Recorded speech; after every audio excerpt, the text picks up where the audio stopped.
Lên sân khấu để chúng ta chuẩn bị nhận phần thưởng luôn. Đó chính là đội thi đến từ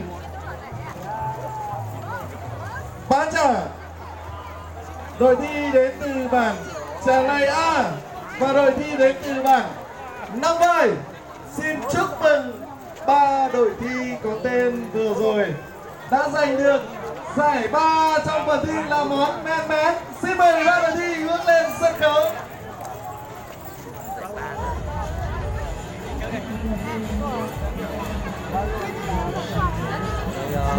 Chôn đi có ma Bác Quân trở lại A, Năm Vai sẽ lên nhận phần thưởng đồng giải ba.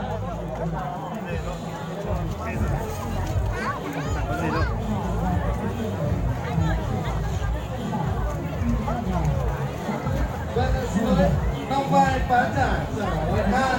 Vâng, ba đội một giải ba. Quay đâu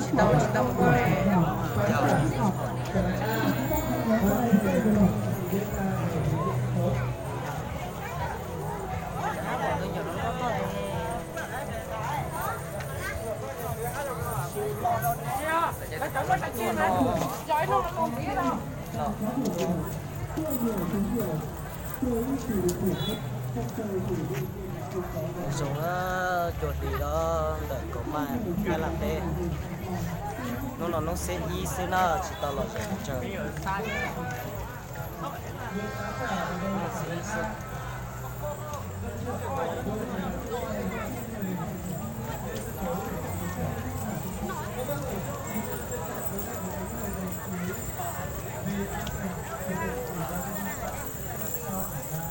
không sao đâu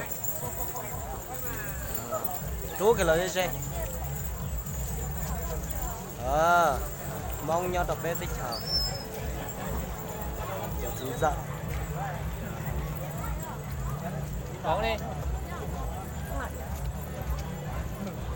bài ha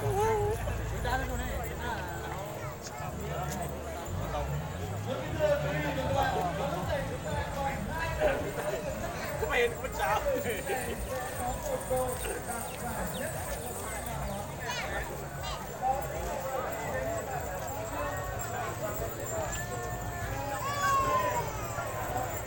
cho là chuyện sai nhớ rồi chứ từ tí qua quen nữa nè tao nó còn cho là cái hùng cái đó nè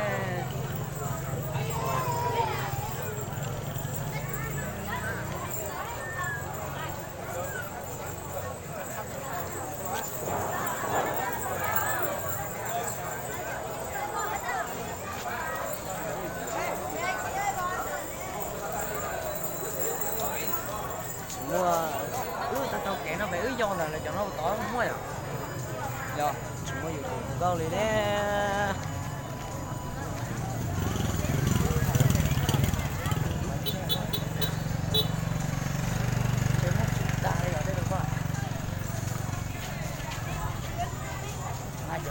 chỗ ta sắp tao muốn sao cái này chỗ ta như này